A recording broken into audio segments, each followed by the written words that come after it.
Здравствуйте, уважаемые слушатели. Сегодня будем обсуждать тему «Политико-правовые основы концепции Кыргыз-Жараны». Лекцию читает доцент Ужского государственного университета, кандидат политических наук Абдураева Гульмира Рахматиллаевна. Сегодня будем обсуждать три основных вопроса. Первый вопрос – нормативно-правовые акты Кыргызской Республики, формирование гражданской идентичности в Кыргызской Республике. Второй вопрос – концепция развития гражданской идентичности Кыргыз-Жараны в Кыргызской Республике, ее цели, задачи, принципы и основные направления. Третий вопрос – международные документы по правам человека и гражданина.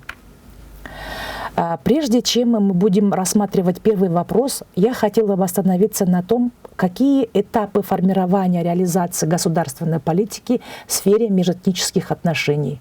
Так, значит, первый этап – это начало 90-х годов, середина 90-х годов 20 века. В это время мы получили независимость, и был очень хороший рост этнического самосознания и формирования политики этнического национализма. Из эпоса Манас были выделены 7 существенных духовных ценностей кыргызского этноса, названные 7 заветов Манаса. Второй этап – это середина 90-х годов 20 века и начало 21 века. Благодаря управлению президента Аскара Акаева был провозглашен лозунг «Кыргызстан – наш общий дом». Была попытка объединить идеи этничности и гражданственности, а также заложить основы новой политики мультикультурализма в сфере межэтнических отношений, равноправного развития всех этнических групп и сохранения ими своих культурных и языковых особенностей. Третий этап – это 2005-2010 годы, то есть отход от политики мультикультурализма. Она значительно снизила ощущение безопасности у многих граждан республики и породил атмосферу недоверия и неуверенности в обществе. Четвертый этап – это 2010 год и до 2021 года, то есть апрельские и июльские события 2010 года, они стали водоразделом политической ситуации, когда стратегия и вектор развития Кыргызстана были направлены на построение парламентско-президентской страны, которая основана на конкурентной демократии. Пятый этап – это связано с принятием в конце 2020 года концепции развития гражданской идентичности Кыргыз-Жараны. Сегодня существует несколько национальных правовых основ концепции Кыргыз-Жараны. Одним из самых главных я подчеркнула бы Конституцию Кыргызской Республики. Политическая основа конституционного строя Кыргызской Республики. Кыргызская республика, то есть Кыргызстан, является независимым, суверенным, демократическим, унитарным, правовым, светским и социальным государством. Это статья 1 Конституции Кыргызской Республики. Народ Кыргызстана составляет граждане всех этносов Кыргызской Республики и является носителем суверенитета и единственным источником государственной власти. Статья 13 Конституции Кыргызской Республики гласит, что кыргызский язык является государственным языком Кыргызской Республики. Официальным русский язык всем этническим группам, образующих народ Кыргызской Республики, гарантируется право на создание условий для сохранения, изучения и развития родного языка, то есть активное изучение английского и других мировых языков. Статья 21 гласит, что государство также заботится о развитии культуры народа Кыргызстана, сохранением обычаев и традиций, не ущемляющих права и свободы человека, охраняет историческое, материальное и духовное наследие народа страны и обеспечивает межэтническое и межконфессиональное согласие. Также Конституция Кыргызской Республики подчеркивает, что граждане Кыргызской Республики осуществляют свою власть, непосредственно участвуя на выборах, обладая активным и пассивным избирательным правом, независимо от пола, расовой, национальной, профессиональной принадлежности, а также языка, уровня доходов, богатства и образования. Также в стране могут создаваться политические партии, профессиональные союзы и другие общественные объединения для реализации и защиты прав, свобод и интересов человека и гражданина. Государство обеспечивает всем лицам защиту прав и свобод и гарантирует, что никто не может подвергаться дискриминации по признаку пола, расы, языка, инвалидности, этнической принадлежности, вероисповедания, возраста, политических или иных убеждений, образования, происхождения, имущественного или иного положения, а также других обстоятельств. Статья 23 Конституции Кыргызской Республики говорится, права и свободы человека относятся к высшим ценностям Кыргызской Республики.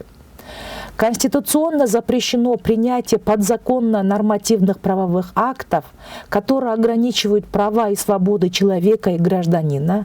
Законом не могут быть устанавливаться ограничения прав и свобод человека и в иных целях в большей степени, чем это предусмотрено Конституцией Кыргызской Республики. Конституция Кыргызской Республики гарантирует, что ни один гражданин не может быть лишен своего гражданства. Гражданство, в свою очередь, это устойчивая правовая связь человека с государством, выражающая совокупность их взаимных прав и обязанностей. Я хотела бы обратить ваше внимание на перечень основных нормативных документов Кыргызской Республики, которые регулируют формирование гражданской идентичности. Это, во-первых, Уголовный кодекс Кыргызской Республики от 2 февраля 2017 года, номер 19. Предметом регулирования можно тут посмотреть, что любое действие или бездействие, в том числе поощрение или дискриминационное законодательство наказываются в суде, а право равенства всех лиц, независимо от личного положения, в том числе расы, пола, религии, убеждений или другого факта. Помимо этого существуют еще другие, скажем, законы Кыргызской Республики, которые регулируют гражданскую идентичность. Например, это закон Кыргызской Республики о мирных собраниях от 23 мая 2012 года, закон о порядке рассмотрения обращений граждан 2007 года от 4 мая, закон Кыргызской Республики о защите профессиональной деятельности журналиста от 5 декабря 1997 года, а также закон Кыргызской Республики о доступе к информации, находящейся в ведении государственных органов и органов местного самоуправления Кыргызской Республики от 28 декабря 2006 года. Кроме этих нормативных документов, еще в стратегических документах развития Кыргызской Республики тоже указаны общие принципиальные направления гражданской идентичности.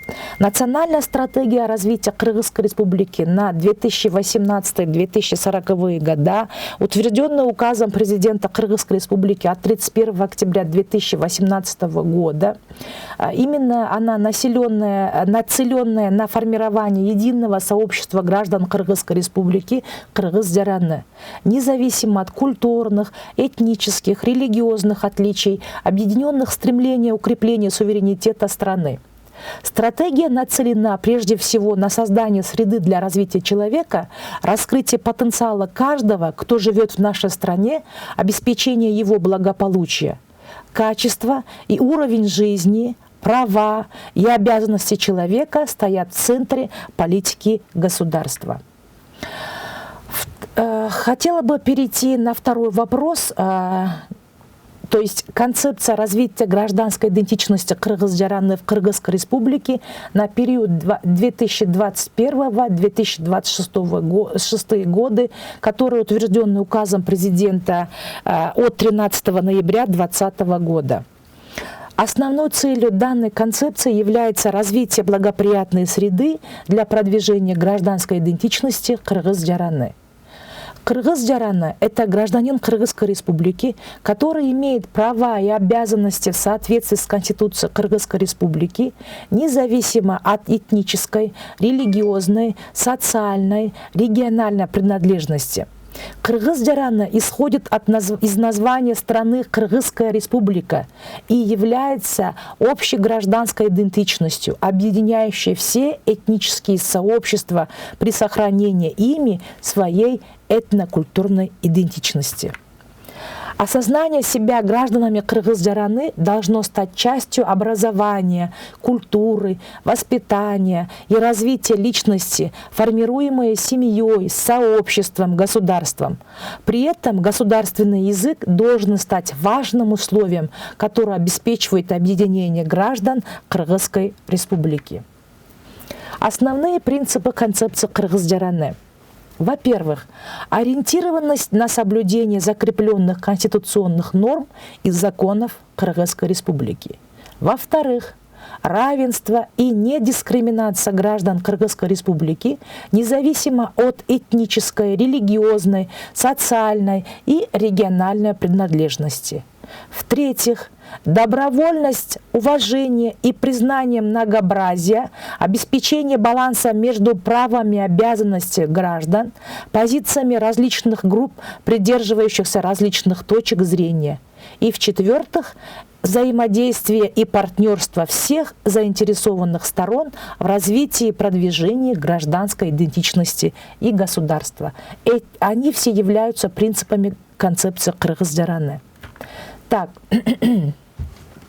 существуют определенные ключевые направления продвижения гражданской идентичности Кыргыз-жараны. Первое направление – это формирование осознанного понимания гражданской идентичности Кыргыз-жараны. Достижение осознанного понимания гражданской идентичности Кыргыз-жараны потребует обеспечения реального равноправия граждан, реализации их конституционных прав и обязанностей через совершенствование национального законодательства и повышение уровня правовой и политической культуры населения страны. Второе направление – укрепление единства народа Кыргызской республики, повышение толерантности и сохранение уважения к ценностям многообразия.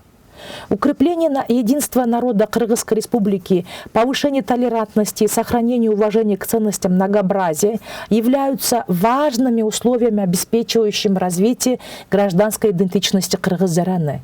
Деятельность всех организаций на национальном, на местном уровнях должна способствовать консолидации общества, при этом учитывать разнообразие интересов, потребностей различных региональных, этнических сообществ, религиозных конфессий и формировать общегражданские интересы Кыргыз-жараны. Третье направление – развитие и продвижение государственного языка, сохранение и развитие многоязычия. Граждане Кыргызской республики будут носителями нескольких языков как одного из ключевых факторов конкурентоспособности, а знание и владение государственным языком является важным объединяющим фактором, обеспечивающим развитие гражданской идентичности, так как развитие продвижения государственного языка является необходимым условием реализации концепции. Третье направление – создание равных условий в доступе к управлению и процессам принятия решений. То есть обеспечение равных условий в доступе к управлению государством всем гражданам, независимо от пола, возраста, этнической, религиозной и других различий, является важной задачей государства формирования гражданской идентичности. Пятое направление – это повышение доверия к политическим институтам и органам государственной власти. Развитие гражданской идентичности невозможно без обеспечения качественного государственного управления на национальном и местном уровнях. а также развитие местного самоуправления, которое создает условия для реализации гражданских инициатив и в целом повышает активность граждан. В этих целях необходимо разработать систему повышения потенциала государственных и муниципальных служащих и внедрить ее на всех уровнях управления. Таким образом, концепция развития гражданской идентичности кыргыз-жараны в Кыргызской республике является долгосрочной политикой государства, и она требует поэтапной реализации с сохранением чувства патриотизма, гордости граждан Кыргызской республики, так как концепция выдвигает подход к построению гражданской идентичности кыргыз-жараны как объединяющей гражданской идентичности всех граждан Кыргызской республики. Третий вопрос – международное право в области прав человека, механизмы и инструменты защиты ООН. Понятие «всеобщие права» означает, что каждый человек имеет право на защиту, поощрение, реализацию своих прав на любой территории, в любой стране мира. Этот принцип впервые был закреплен в Декларации прав человека 1948 года, а последующем подкреплен другими договорами по правам человека. Всеобщая декларация прав человека, она была принята резолюцией Генеральной Ассамблеи ООН от 10 декабря 1948 года. Кыргызская республика присоединилась к постановлениям Жогорку Кенеша Кыргызской республики от 12 января 1994 года. Второй документ – Международный пакт о гражданских политических правах. Он был принят резолюцией Генеральной Ассамблеи от 16 декабря 1966 года, а Кыргызская республика присоединилась к постановлениям Жогорку Кенеша Кыргызской республики от 12 января 1994 года. Третий документ – Международный пакт об экономических, социальных и культурных правах, был принят Генеральной Ассамблеей от 16 декабря 1966 года. Кыргызская республика присоединилась к постановлениям Жогорку Кенеша Кыргызской республики от 12 января 1994 года.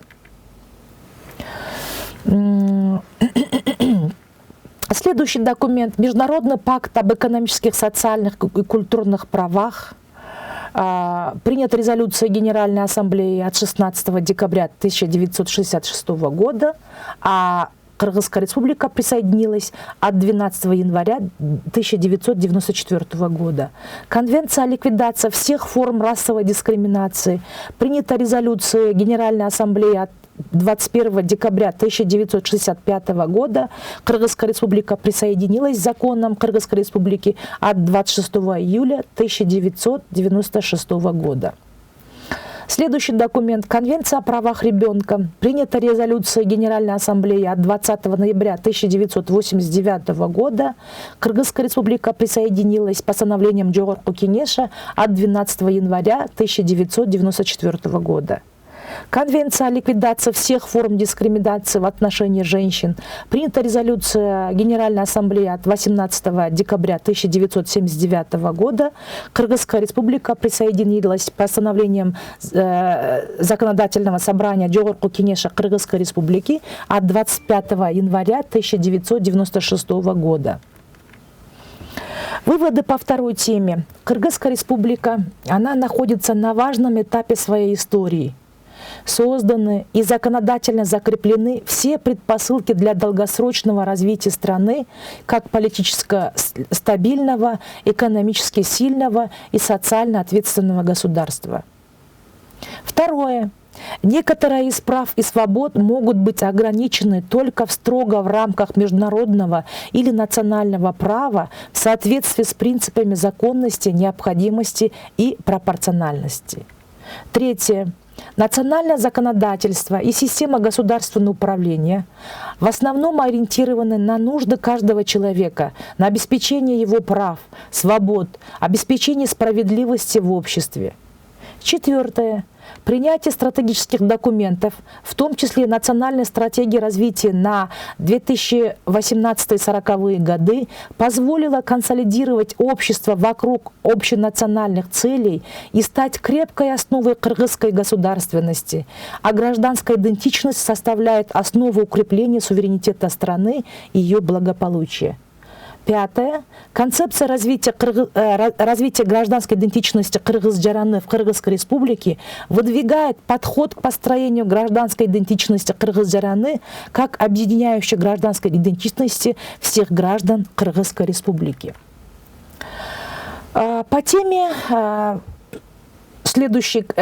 будут следующие контрольные вопросы. Какая статья Конституции Кыргызской республики относит права и свободы человека к высшим ценностям Кыргызской республики? Второй вопрос. Какие нормативные правовые акты имеют отношение к правам человека и гражданина и гражданской идентичности в Кыргызской республике? Третий вопрос. Когда была принята концепция развития гражданской идентичности Кыргыз-Жараны в Кыргызской республике? Четвертый вопрос. Перечислите приоритетные направления по продвижению гражданской идентичности Кыргыз-Жараны. И пятый вопрос. Какие международные документы существуют в области прав человека? Для ответа вы можете использовать дополнительную литературу, которую вы можете искать в текстах лекций, а также здесь. То есть вы можете посмотреть Конституцию Кыргызской республики, Закон Кыргызской республики о государственных гарантиях равных прав и равных возможностей для мужчин и женщин, Закон Кыргызской республики о порядке рассмотрения обращений граждан, Всеобщая декларация прав человека, Международный пакт о гражданских политических правах, Конвенция о ликвидации всех форм расовой дискриминации. И самый главный документ – это, получается, концепция Кыргыз-Жараны.